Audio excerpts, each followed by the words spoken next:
Hey guys, my name is Katarina Berry. Welcome to my YouTube channel. In this video, I'm going to be talking about why journaling is something that is absolutely perfect and could even be very necessary to start at this time, right now. Now, this video is part of the mini series that I've made about the 5 things that this is the perfect time to do right now. In fact, never been better before. You can find that video right above my head, and it talks about all 5, and this is just one of them. But I wanted to go a little more in depth about journaling.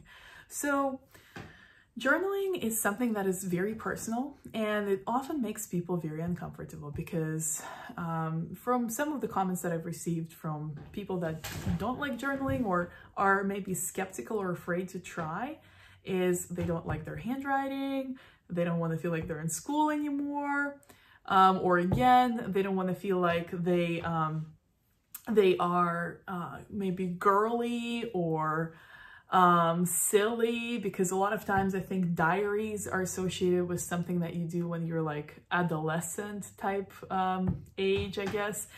And so there's a lot of different reservations as to why people kind of resist journaling. But what I want to share in this video is some of the ways that journaling has helped me cope with my mental health, with my thoughts, with just my life, with my experiences, and with my points of view. So I have a collection of journals that I'd love to make a video about at some point very soon, but this is currently the journal that I use for my journaling. I have other journals for other things, like this is the one I have for my video ideas, and I write with this silly / cute / extremely adorable unicorn pen that actually matches the unicorn on the cover, although they're like completely unrelated. Anyway, I'm like so obsessed with that. But this is obviously Harry Potter themed. It's really beautiful. It's just so beautiful. There's a little snake because it's Snape dedicated, and there's this cover with Lily and Snape, which if you're not a Harry Potter fan, you're not gonna get these references. But if you are, I'm a giant Snape fan, and I have been since I was an awkward teenager, and I've been kind of obsessed with him forever. Anyway, I really love this particular one, but I have a stack of about 12 or 13 journals that are completely finished, that are also Moleskine journals. Personally, I prefer Moleskines, but there is no right or wrong when you go looking for a journal. If you have a journal already, that might be something good to start. If you want to treat yourself to a journal on your next essential shopping run, just add that to your list. That might be a nice treat. But you guys, it does not matter what journal you pick as much as your intent for how you're going to use it. So in my personal experience, my journal helps me kind of dump my thoughts on paper, because I'm very mental. I am very like full of ideas. I get all these crazy thoughts, all these like ways that these ideas could go. So like ideas on top of ideas. And then I'm like, oh, this idea about something else completely. Now, someone might say, Katarina, you're a little bit ADD. Well, probably so. I've just never been diagnosed, and I'm not going to go do that anytime soon. I'm aware, like I'm very scatterbrained, and I like that because it makes me really creative, but it also makes me scattered. It makes me disorganized. So the reason it makes me disorganized is when I have all these ideas, all these like things, realizations, breakthroughs, I feel like I have to remember them because they feel pretty significant. They feel pretty even brilliant sometimes. And I certainly want to nurture them and see where they go and see where they can lead me and if they can be turned into something real. And so I feel like I have to remember them, and it kind of bugs me. And then my mind is like too occupied with all these thoughts, and there's no room for any focus or any concentration. So I keep my journal always nearby so that I can always open it and just dump my thoughts into it. So just like write this idea, this idea, this idea, just maybe without even descriptions, or maybe make a few like little notes about it. And then as soon as I write it down, I don't feel like I have to remember it anymore. And I don't feel like it's gonna escape. And so I don't have to hold on to it. I can just let it go. It's on paper, it's there. I can look at it whenever I need to, and until I do, I don't have to think about it anymore. So it's very helpful if you're a brainiac like me. But also, it allows you to have this deep level of conversation, but not with another person and not really with yourself. I don't look at it that way either. You have a conversation with a perfect listener that never says anything, that just listens. That listener is your journal. It's your confidant. And I'm not talking about personifying the journal and writing like Dear Diary, unless you want to. No, it's about way more than that. It's about allowing the silence of the just silent paper that you're writing on to be a witness, to receive, to hear your story.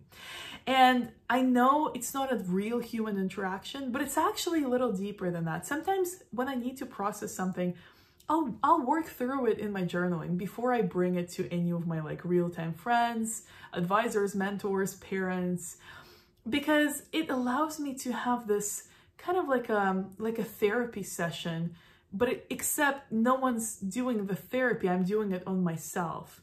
So I'm just putting all these feelings and emotions and frustrations and often confusion, and I'm just writing about it very honestly. Like no one's reading, because no one is reading, because it's a journal at my house, private. It's not online, you know, it's like for me. So I write with this complete confidence and openness.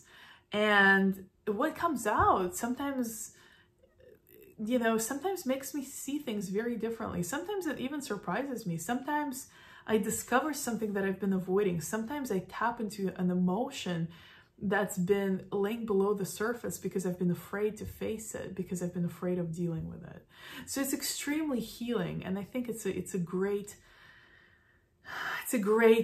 mental health aid at the times that we're living in, because a lot of us are isolated. A lot of us are having very limited contact with each other, at least face to face, you know, and some things you just can't share over the phone or over text.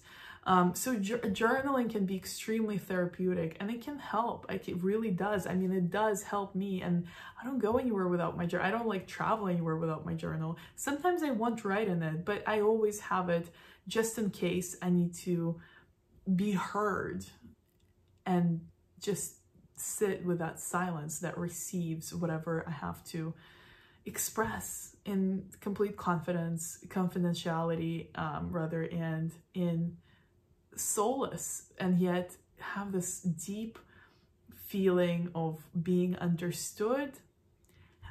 And then that understanding is me understanding myself, because I've written it, I'm reading it, it's there, and I become something that is more than whatever I wrote about. I become something more than these emotions, more than this experience, more than this frustration, because I'm the person who wrote it, but I'm also the person who's reading it. So I have a little bit of space between me and whatever was weighing heavily on me. So journal in that case has been like tremendously helpful in my whole life. And I've been journaling for years, you guys. And I'm just looking through my notes here a little bit. So